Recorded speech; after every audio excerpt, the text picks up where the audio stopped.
Nothing Personal starts in 30 seconds.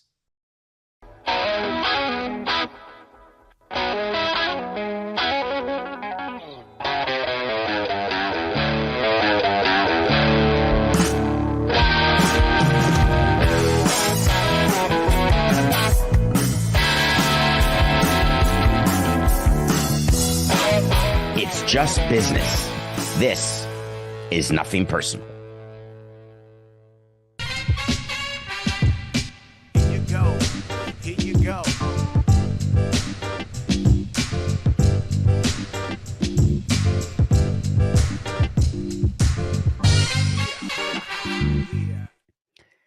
Ghostwriter. That's the Nothing Personal word of the day. It is Tuesday, 92424. Not sure if anyone guessed that one in the chat, live 8 a.m. Nothing Personal with David Samson. Guess the word of the day. You get some free merch on davidsamsonpodcast.com. Ghostwriter.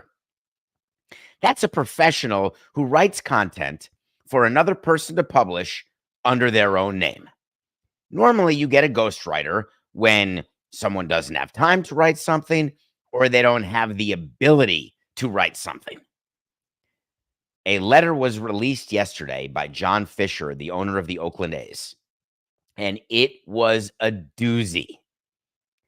The ghostwriter in this case will not come forward because the ghostwriter or writers are likely to get fired. Starting with, the letter was absolute poppycock.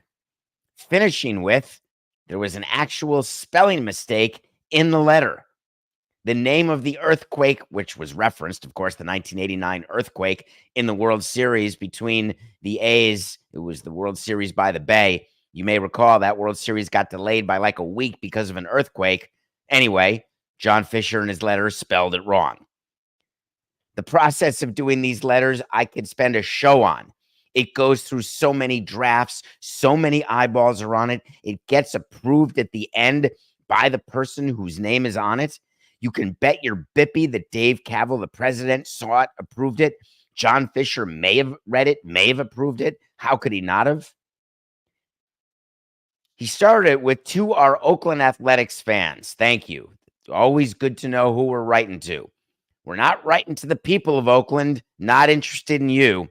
We are interested in just those subset of the people of Oakland who are fans of the Oakland Athletics. It's always good to start your letter with something that everybody knows already. Can you imagine? Who put this letter together?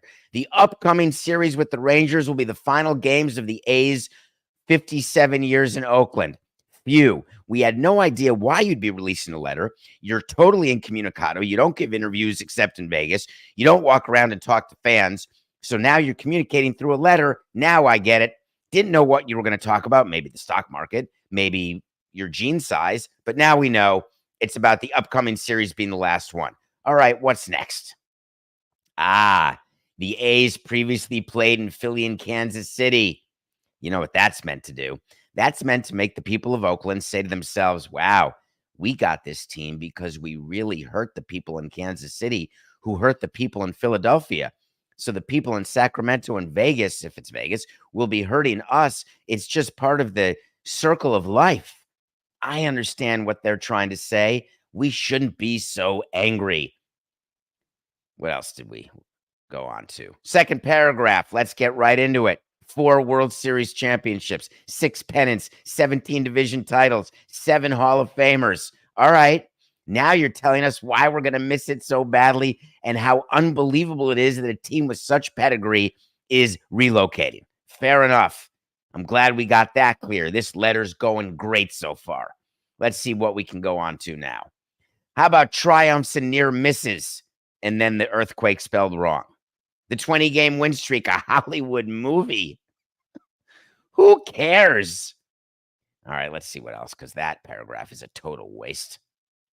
Now we're getting to the emotional part, and that I know is what makes our departure so very hard. It's so colloquial. You don't write that way, the way you talk.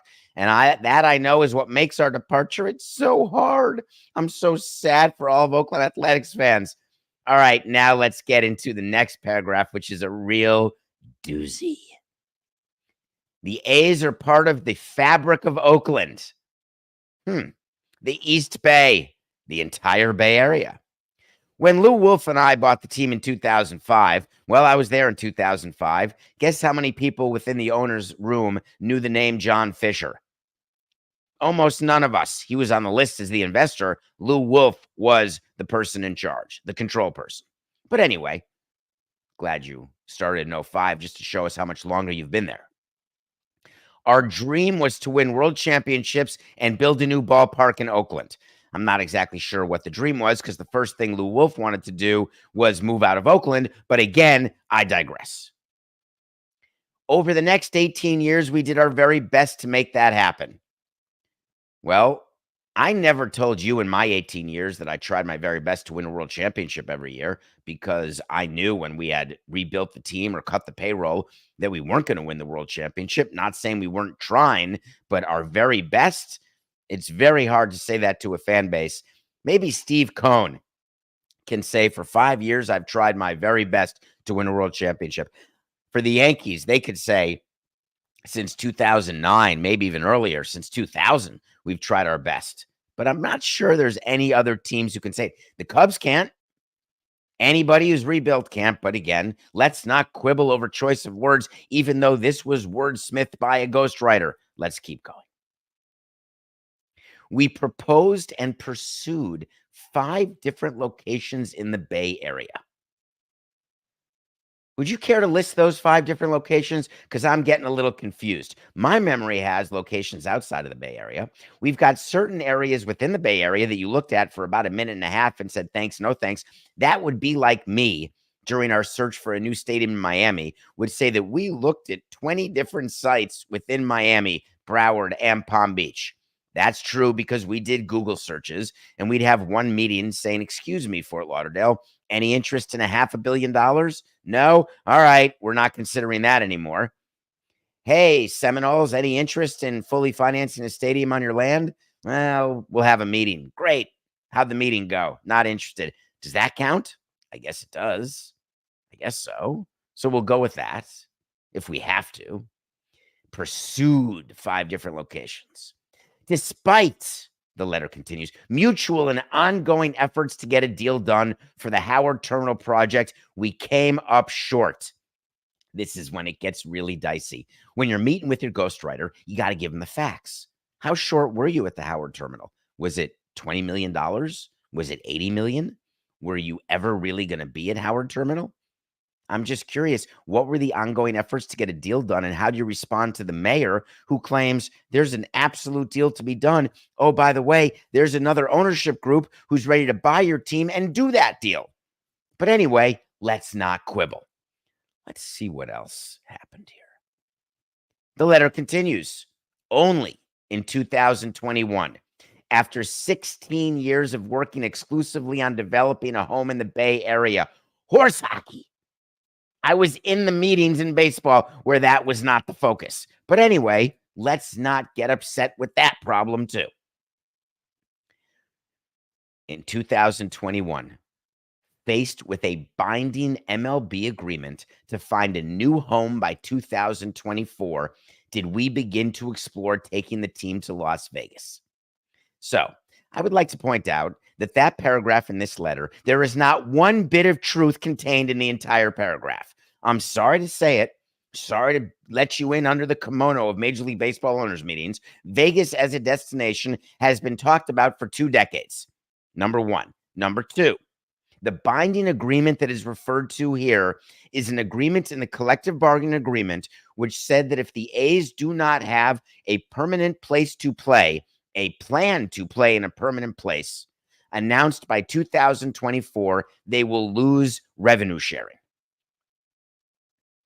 It doesn't say they've got to move to Vegas. It says they've got to have a place to play. The purpose of that provision, which was put in there solely at the request of Major League Baseball and the A's, was to put a hard deadline to get Oakland to step up and give more public money. There is no reason to have that provision within the collective bargaining agreement. Baseball would have you say that the players' union was very upset about the Oakland A's situation, despondent about the stadium. Wait till they see Sacramento. Despondent about payroll. There's 20 teams who, over the course of time, have payrolls that are too young in the mind of the union. Every year, it's different teams that are grieved against because payrolls are too low, or player salaries are being manipulated, or service time. It is part of the relationship with the players' union and the commissioner's office, where grievances are flowing back and forth, mostly forth.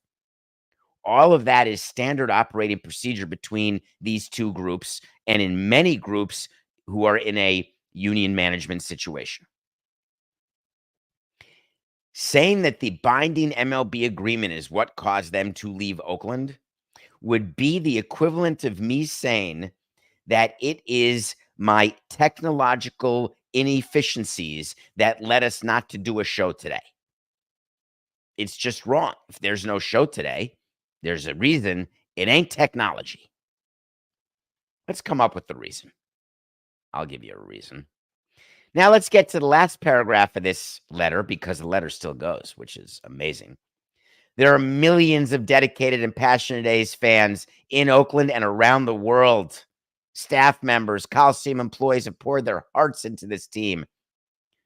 And then he says, I know there is great disappointment, even bitterness. And here it comes. Hold on to your hats, everybody. Though I wish I could speak to each one of you individually. Stop right there when you're doing a letter.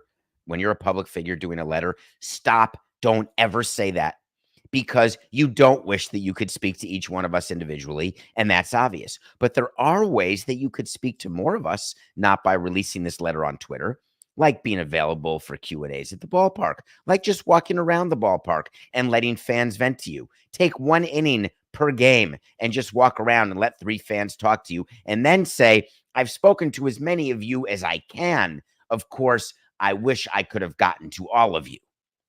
But the way John Fisher has been in Oakland, the way Dave Kaval has been in Oakland, I think it's pretty disingenuous to say that I wish I could speak to each one of you individually. I can tell you this from the heart. We tried. Uh-oh. Staying in Oakland was our goal. Uh-oh. It was our mission, horse hockey, and we failed to achieve it. And for that, I am genuinely sorry. For those of you who are longtime Nothing Personal fans, I know you love the adjectives before sorry. I am so sorry. I am genuinely sorry. I am 100% wrong. Sorry. Yep. Really, you don't need the adjective. But are you sorry? I wonder why you wrote you're sorry. What are you sorry for? Sorry that you failed to achieve the goal of getting the publicly financed stadium? I'm in. I want a letter.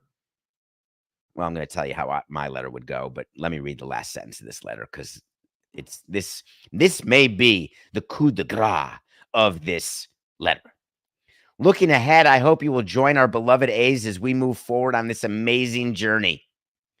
It's not that amazing for the people who you're writing the letter to, so it's not that nice. It's like saying you're sorry to the team that you beat. Hey, sorry I beat you, but man, I hope you root for us as we continue our amazing journey to the World Series, and then you get the finger given to you.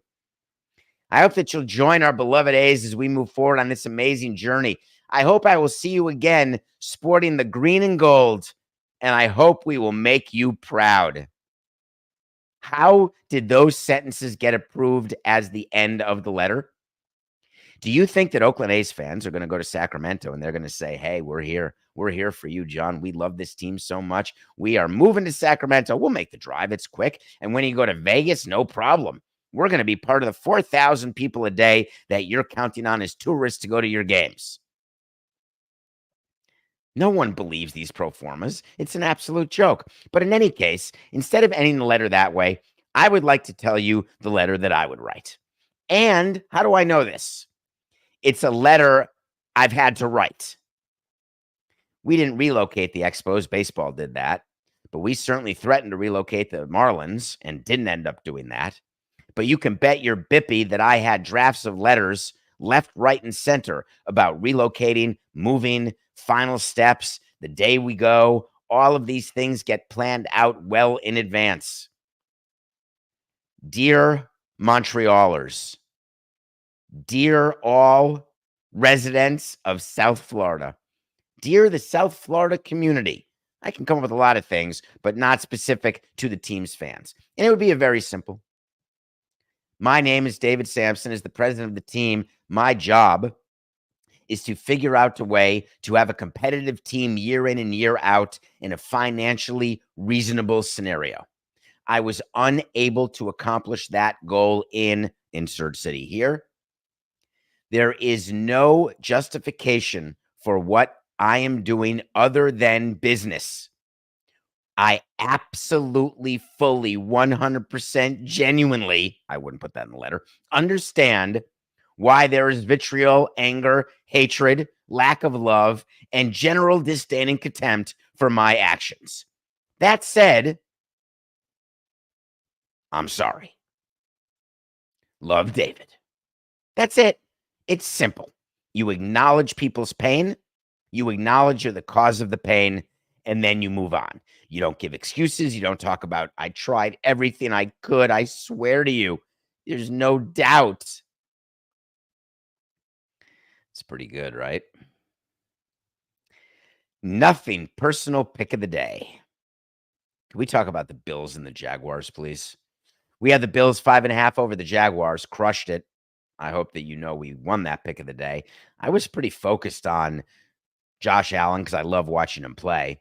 And I was watching Josh Allen when he would run on 3rd and 11 and not lead with his head and know when it's time to go down. Not that I'm blaming Tua, but given injury history, you just got to be smarter on the field. Josh Allen, to me, I never fear he's going to get hurt. I just watch him in amazement. But my focus was on Trevor Lawrence and the Jacksonville Jaguars. What an absolute, genuine nightmare.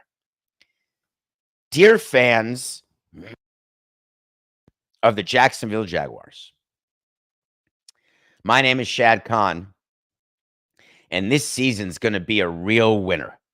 Make no mistake, these are actual words. This is the best assembled team by the Jacksonville Jaguars ever.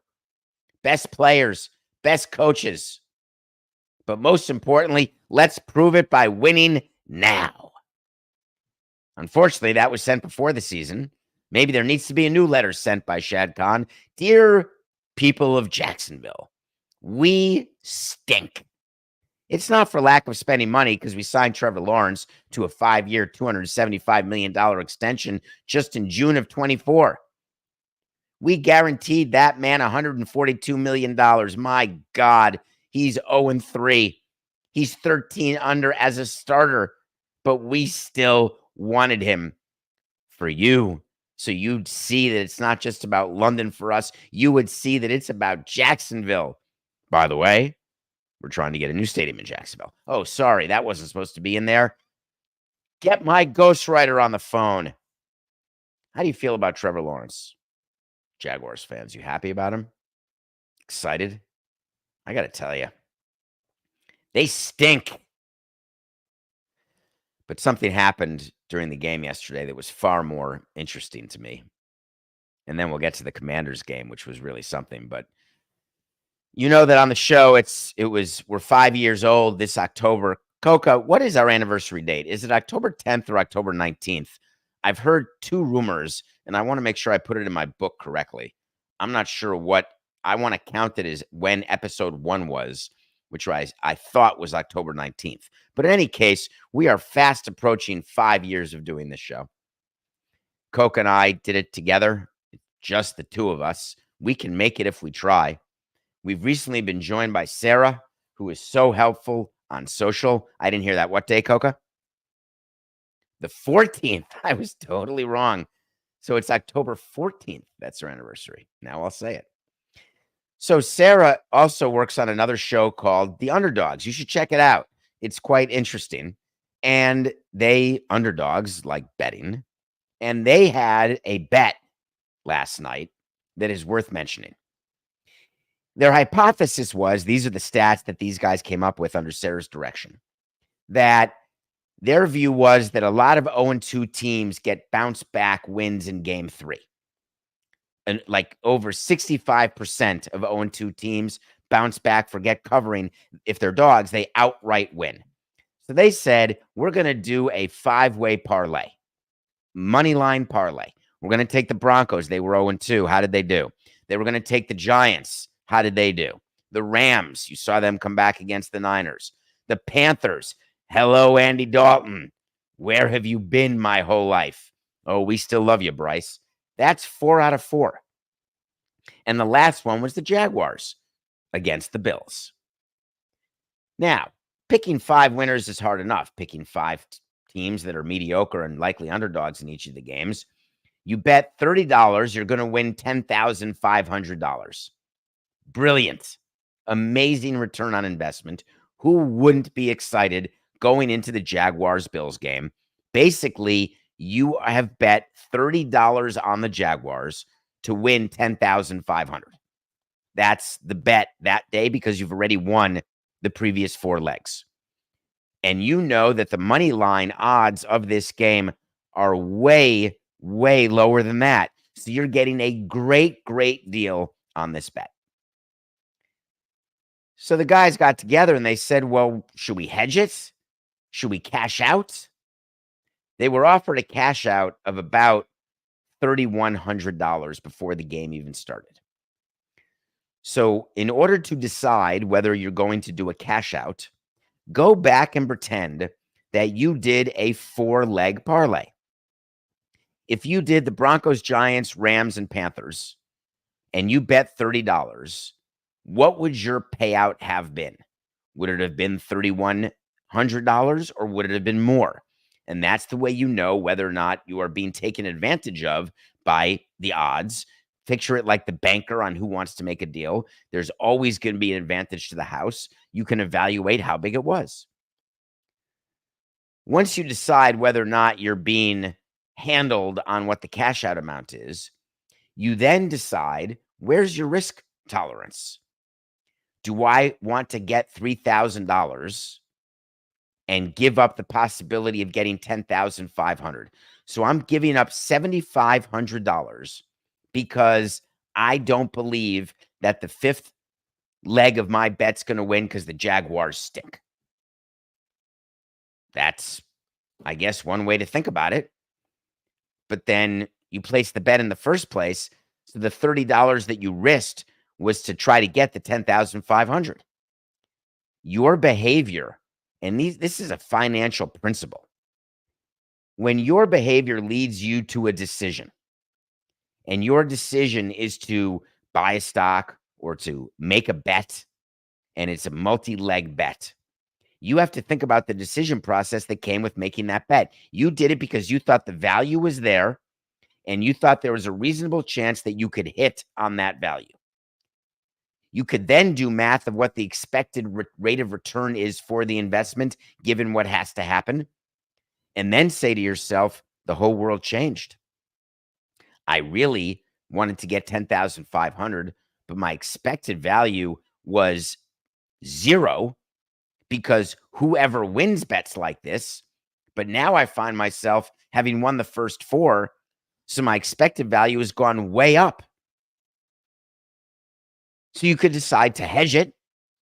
2 types of hedges. One, you can take the Bills money line. The Bills were heavy favorites, and all that does is lower your total upside and guarantee a smaller win. Or you could hedge by taking the Bills and giving the points, in which case you could try to middle it. There's all sorts of things. If you take the Jaguars and the points, you can middle it, and the Bills money line. So many different ways you could do it.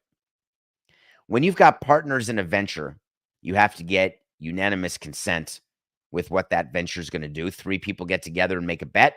Sarah got together with her hosts, and they figured out the best thing to do was to hedge it by taking the Bills money line.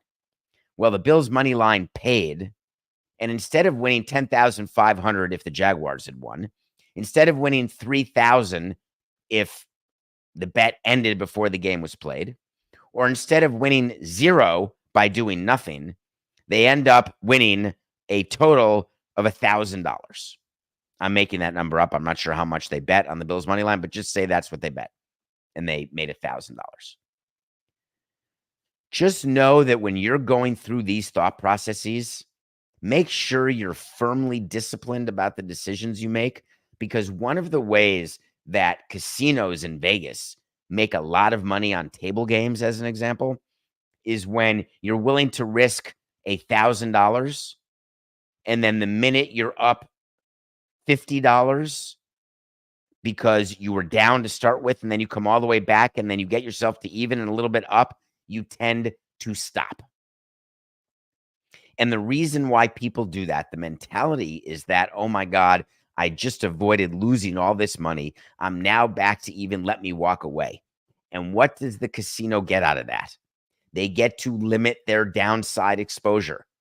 They get the upside exposure of you losing your entire $1,000 you started with. And they don't have to risk you winning $1,000, because the minute you're up 100, you're so happy that you walk away.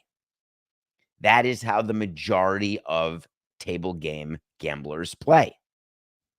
I would argue that you go into a setting, you go into a bet, you go into a session with an amount of money or a rate of return that you want, and you are disciplined that when you get to that, you walk and you protect your downside, because one thing that people do at table games is they'll dig into their pockets. All right, let me put in another 100, another 200, another 500. And all of a sudden you're getting further and further from even, and that's how you can lose a lot of money. When you are betting on games and in the sports book, when you have put at risk, say $30 on a parlay like this, it makes sense to me to go into it understanding the scenarios and what you would do at any particular time, because then you take the emotion out of the decision. My view is, for $30 with a chance to win $10,500, why would I take any money off the table? Before that game started, I'd say there's just about the same amount of chance the Jaguars were going to win, regardless of what the lines are. You're looking at the game and saying, hey, upsets happen. They happen. I'm happy for you, Sarah. I really am happy for you. Commanders. Did you watch that game? Commanders beat the Bengals. The Bengals are done. They're done. Joe Burrow and his extension. I can't believe it, Coca. The Cincinnati Bengals are done. Nobody wins the Super Bowl after going 0-3. That's it. The only thing exciting about that game, if you're Josh Harris, the owner of the Commanders, is you say to yourself, that's right, I got myself a quarterback, and his name is JD. He was good. He was very good. Do you know that was the first ever game since 1940? No punts, no turnovers. That's pretty amazing. Nothing. Personal pick of the day. Second pick of the day. We had the Diamondbacks over the Giants. Eduardo Rodriguez. That's it. I've made a commitment, Coca. We're not taking Eduardo Rodriguez the rest of the year, including in the playoffs. And make sure you remind me of this. We are never taking the Diamondbacks when Eduardo Rodriguez is the starting pitcher. We're not doing it. We lost that bet. Diamondbacks lost a pretty big game. Today is a huge day. I want to spend a minute talking about this, if you don't mind. It's Tuesday. The season ends Sunday. A week from today, the wild card series playoffs begin. It's only a week, and we don't know who's going to end up where. The last week's going to be amazing. Last night, the Phillies won the NL East for the first time, God, in 13 years. The Mets and Braves are playing, the series that we've been focused on for 3 weeks on this show. Quick reminder, the Mets and Braves are separated by 2 games. The Mets and Braves are tied at 5 in their season series. They're about to start a 3-game series, but it's really a 4-game series, because whoever wins the series will be up an extra game. They'll gain an extra game in the relationship against the other team. Why? Because whoever wins this series will win the tiebreaker. So if you lose this 3-game series, you've got to beat the other team by a full game, or else you will not make the playoffs. Pretty exciting stuff here. Mets, Braves. Braves are struggling. Do you feel, Coca, that the Mets are now, if they don't make the playoffs, you will be disappointed? Is that where your head is? I would think it is, even though what you should be saying to yourself is that we started this season so badly that I'm so thankful that it's September 24th against the Braves, a series that I had only circled as, hey, we're almost at the end of the season, thank God. This series matters, and the Mets control their own destiny to play in October. If as a fan you are not happy and satisfied with that, then I don't know what to tell you. Another big series that starts today is the Dodgers-Padres. Why is that a big series? Are you aware that the Dodgers only have a 3-game lead over the Padres? Is that up to date? Let me quickly check. I'm almost positive I have that right. That the total standings, let's see where the Dodgers are. 3 games up. That's it. Do you know what that actually means? Quickly, you can do the math. What happens if the Padres sweep the Dodgers? Can you imagine? It's not impossible. Right now, the Dodgers are 115 over the Padres. I am putting an end to that possibility today. Is this my heart? No. The Dodgers are not losing this division, and they want to step out against the Padres today and say, sorry, NGTH, not going to happen. Dodgers 115 over the Padres. Next series of interest. Twins Marlins. God bless the Marlins. Can we talk about the Marlins for a minute, Coca? Do you want to do that later in the show? I was going to do it right now. Whatever you want. They got their manager about to be done. We're going to talk about that later in the show. Let's talk about the Twins. Fading, despondent. When you have a chance to make the playoffs and you really feel like you're going to make the playoffs and you start sending out playoff ticket invoices and you're collecting money, you're saying to yourself, this can't be. We're not going to fold like this.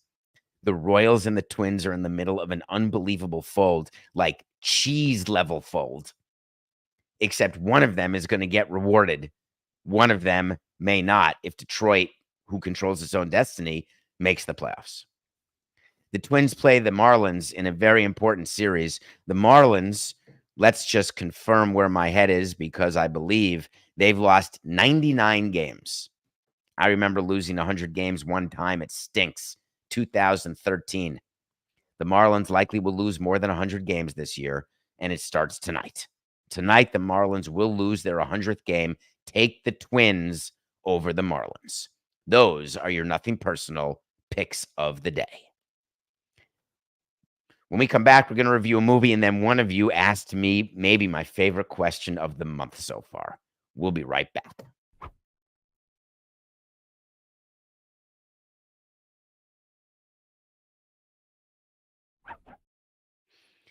Welcome back to Nothing Personal. How are we doing today?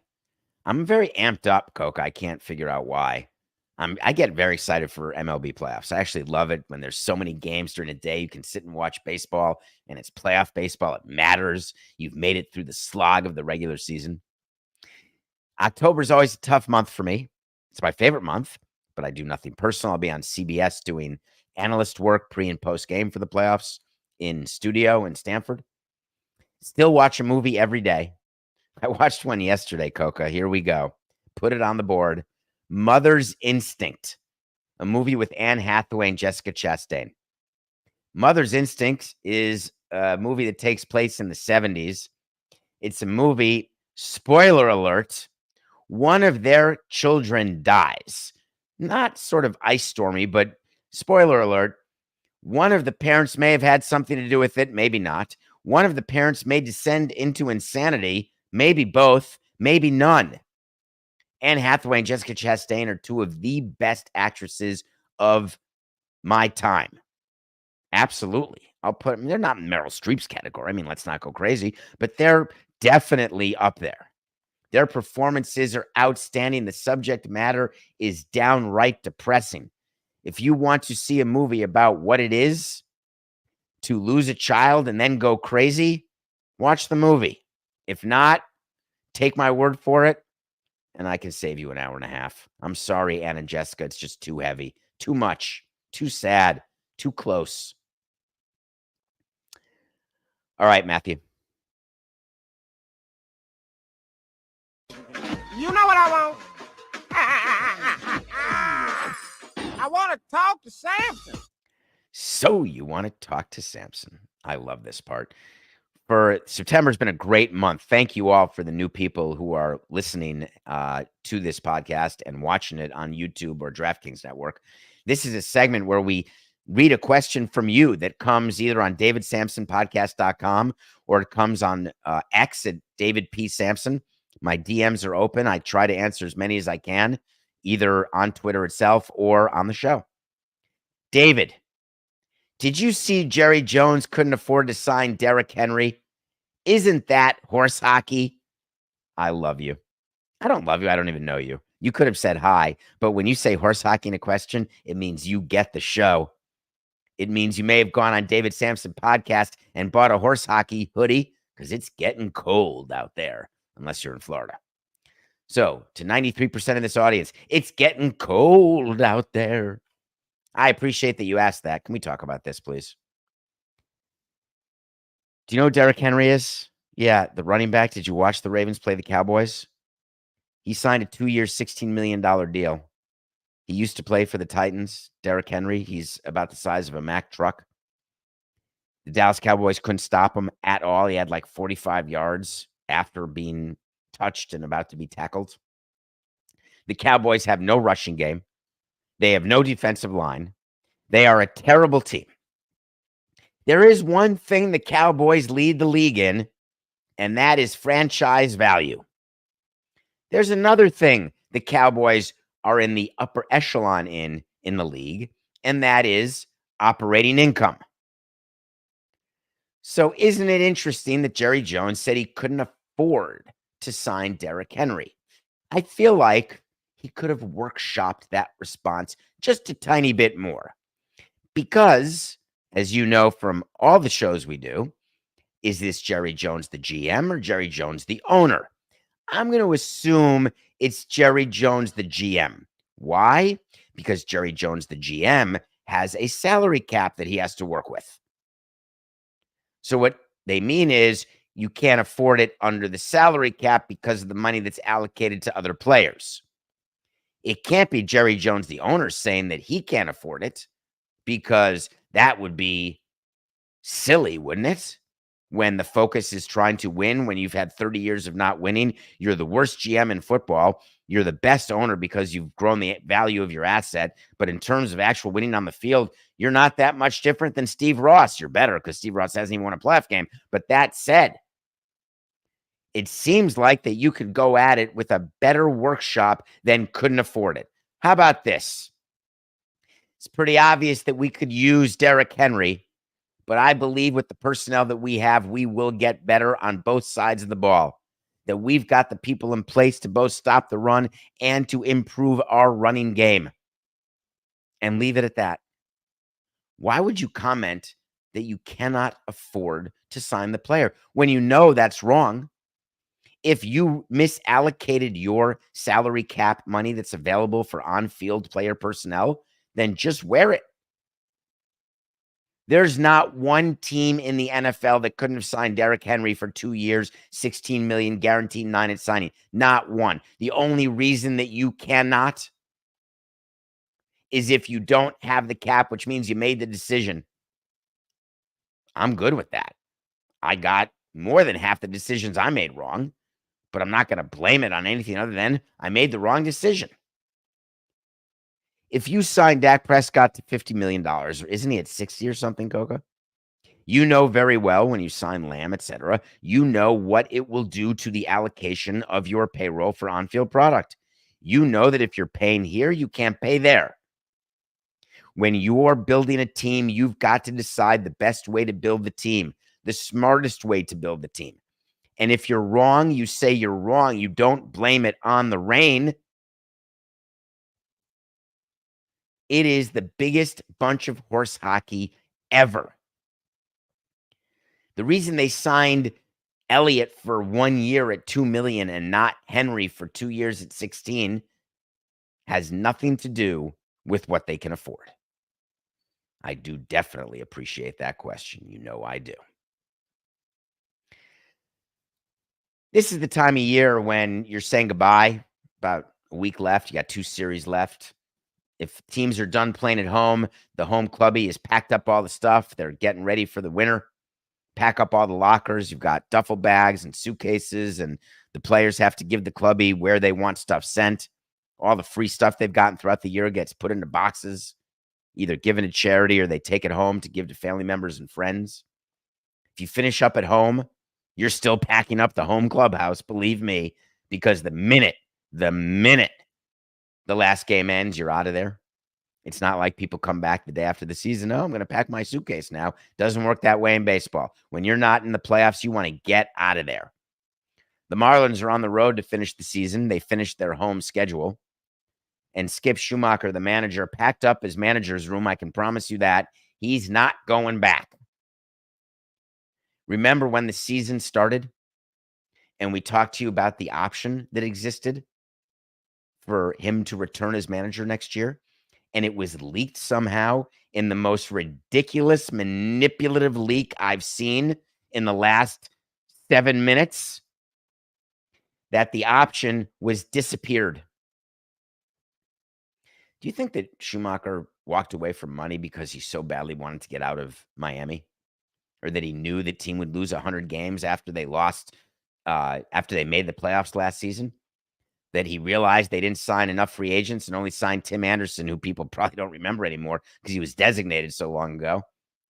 Anybody? Is that what you think happened? No. What happened is Schumaker knew that he didn't want to come back.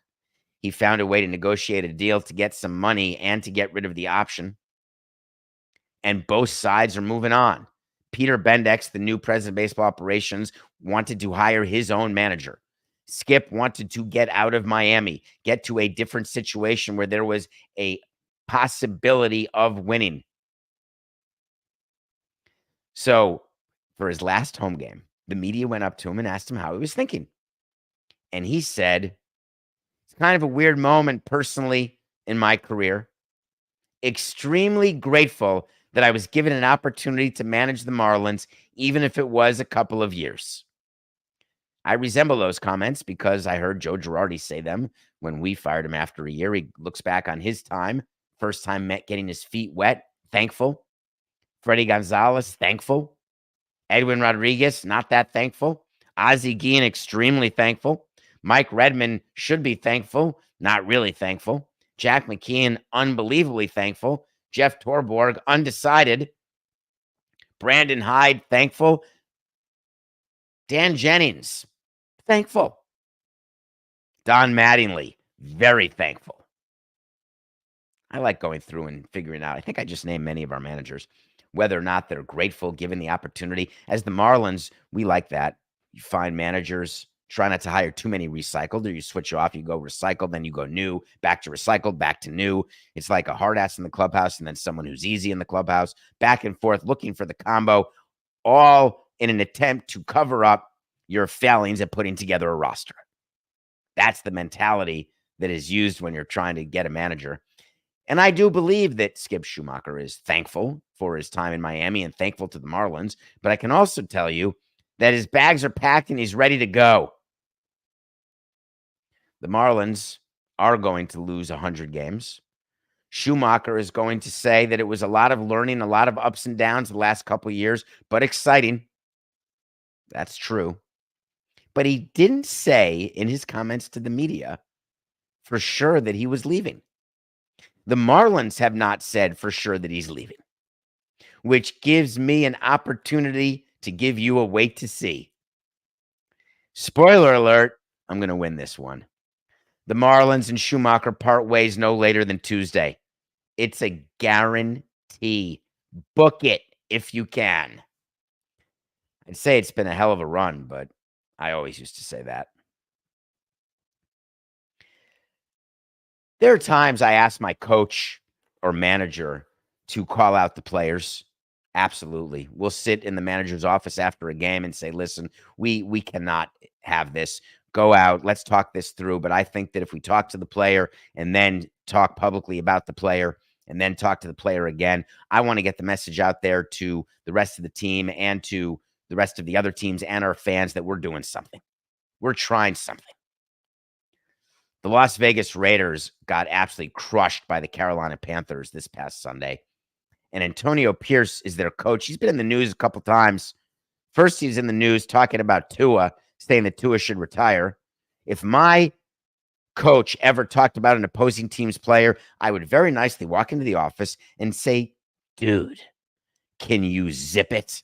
It is not our fight. It's not, there is no reason to have an opinion about another team's player as it relates to that player's injury. None. Then I'd say, all right, go out there and win a game. Oh my God, we just lost to the Panthers. All right, Antonio, we got some problems here. So Antonio takes to the microphone and he says, they didn't show up. I think he's talking about his own players. I think as the game went on, I don't think was the team. I think there was definitely some individuals that made business decisions and will make business decisions going forward as well. Coco, what do you think he's talking about when he thinks his players made business decisions on the field? Does that mean that, like Corbin Burnson in Major League, doesn't want to get hit by ground balls? It's not in his contract, and then Lou Brown makes him get bruised? Is that a business decision, not wanting to tackle? Is it a business decision, not wanting to study the playbook, not wanting to pay attention during the game because you're focused on endorsements or endorphins? I'm just trying to figure out what the business decisions that are made on the field by the players. Do they have the phone in their ear? Are they on Bluetooth with their agent, doing a few things? Talking to family, maybe? Switching homes? Let me tell you what business decisions Pierce is talking about when he says we'll make business decisions. Does he mean I'm going to get up in your business? Or does he mean it's none of your business? I've made a decision. What exactly business decisions? Cutting a guy and having dead cap money? Is that the business decision? Benching a guy who's not performing? Maybe Gardner Minshew? Should they do that? I would never really suggest my coach or manager to mix business, pleasure. Obviously, that's good advice. But when you're talking to your fans, when you're talking to the media, when you're talking to your team, on this show, we talk about it's nothing personal. It's just business. That's not the end of the show. We do talk about that. But when you're running a team, the business side of the team is the finances. The business side is what's happening off the field. On the field, you are dealing with the performance of the team and the realities of the business that you find yourself in, whether you're running at a profit, running at a loss. But when you're making personnel decisions or based on incompetence or based on performance, what business is that? I'm just a little confused. And then he followed it up by talking to you about his quarterback situation. And he said, I won't rule out making a quarterback change. What does that mean? What coach rules out doing anything when your team stinks? Why would we even say that to our fans?